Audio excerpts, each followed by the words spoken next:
Now for our story. Mr. McKillop? Yes, Your Honor?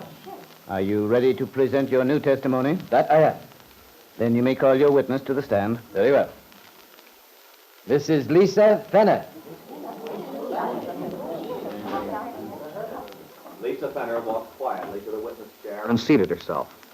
Slowly, fearfully, she raised her eyes, looking into the faces of the many people whose lives had been changed through her act when she relinquished her baby son to Kit. They looked back at her, some anxiously, some bewildered and puzzled, for none of them, except Aunt Mary Lane herself, had any idea of the revelation she was about to make. The one person who did know, only too well, since the full guilt was hers, was not there. Kit's seat next to Jessie Calvert's was empty. For a moment, Lisa looked toward Jessie and the baby boy Jessie held in her arms, while on the other aisle, a few rows back, Lily Devon leaned toward Aunt Mary's son, Randy. I don't get this, Randy. Do you understand what's going on? At this point, Lily, your guess is as good as mine. Lisa, here. Well, that's the thing that gets me. Randy, look at Peggy. That expression. Yeah, poor kid. She's had a tough time of it lately. Worrying about Bill. And then there's Nicholas. This hasn't been any picnic for him. Yeah. He must feel something like a punching bag at this point. Yeah. Not much of a send-off for their wedding. About the wedding, Randy. Are you sure she wants to go through with marrying Nicholas if Bill doesn't get custody of the baby? Because if he doesn't, there really wouldn't be any reason why... Well, that is, there wouldn't be any obstacle between her and Bill at all, the way I see it. Well, perhaps it looks that way, but... Oh, it's hard to explain, Lily. Even if the baby is given to Kit, well, Peggy couldn't let Nicholas down now. Not after he's gone through all this, been so patient and understanding. I guess she figures the least she can do is try to make him happy. I don't know as I could do that. Not if I had someone else on my mind. No, I don't think you could. I'm not sure the way you mean that. Compliment or insult? You know, Lily, you're Whoa, let's not get off on me. Let's stick to the trial. Okay, if it bothers you. Anyway, it doesn't look as if Farnsworth will question Peggy again. I hope not. You know, when I saw the kind of tactics that guy uses, I understood why Bill took a poke at him the other day. I wish Aunt Mary would tell us what goes. Lily, lean over and... What? Yeah, never mind, they're getting started again. Raise your right hand, please. Do you solemnly swear to tell the truth, the whole truth, and nothing but the truth, so help you God? I do. Now, young woman, since this is what you might call the 11th hour in the case, we don't want to waste a lot of time with red tape. I'll just run through the routine questions so that we can get at the meat of the matter in good time. Now, first, your name, if you please. Lisa Fenner. Your address.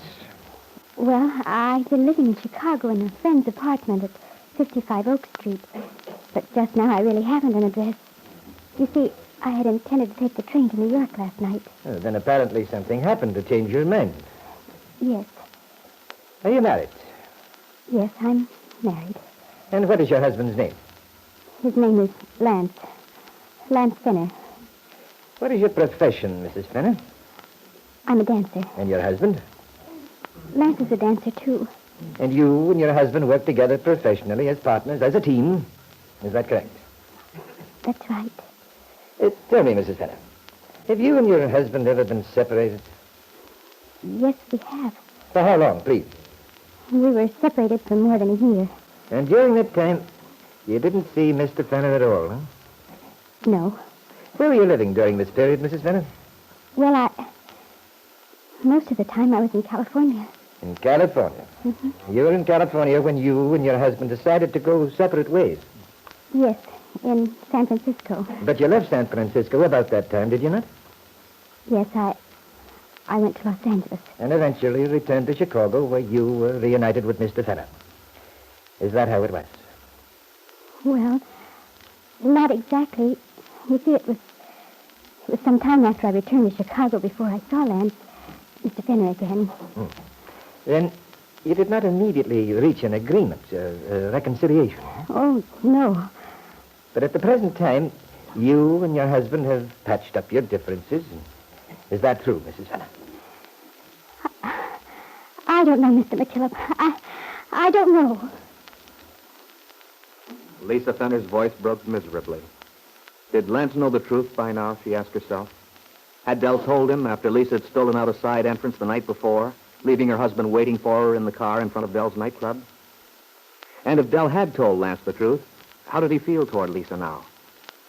As these questions flashed through the young dancer's mind, Dell Shipley in Chicago had just glanced at her watch, thinking, It's almost 11. They must have started by now.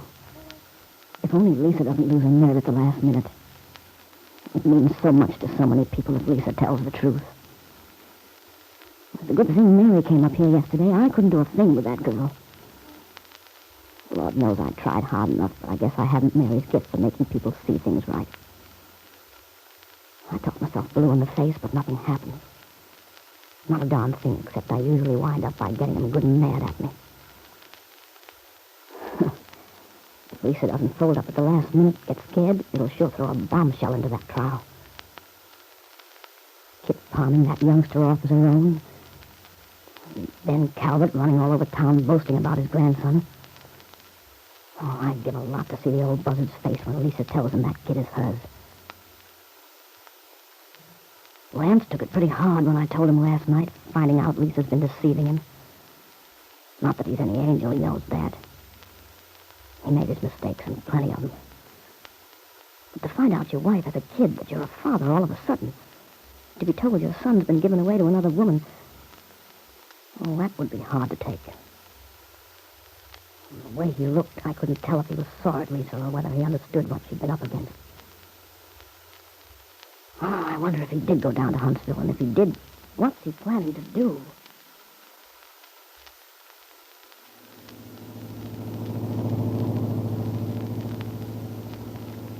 Well, it won't be long now. If I hadn't had that blasted flat tire, I'd be there by now. If only I'm not too late. Before Lisa. I still can hardly take it in. For a minute last night when Mrs. Shipley said your son, thought they must be nuts. Lisa. Giving me a runaround. Whatever her reasons were. I can't take a thing like that lying down. I know she's easily frightened and all that. But another woman talk her into giving up her own baby. Our baby. Well, I'm taking over now. Gosh, it's a screwy world. The messes people get into. I did act like a heel there in San Francisco. If I hadn't, maybe all this wouldn't have happened. Maybe a guy has to make a lot of mistakes before he knows what the score is. You're lucky if you get some idea about what makes the world tick. Work out some kind of a routine before it's too late. Maybe it's too late now. For me. Well, this must be Huntsville. Yeah. There's the courthouse.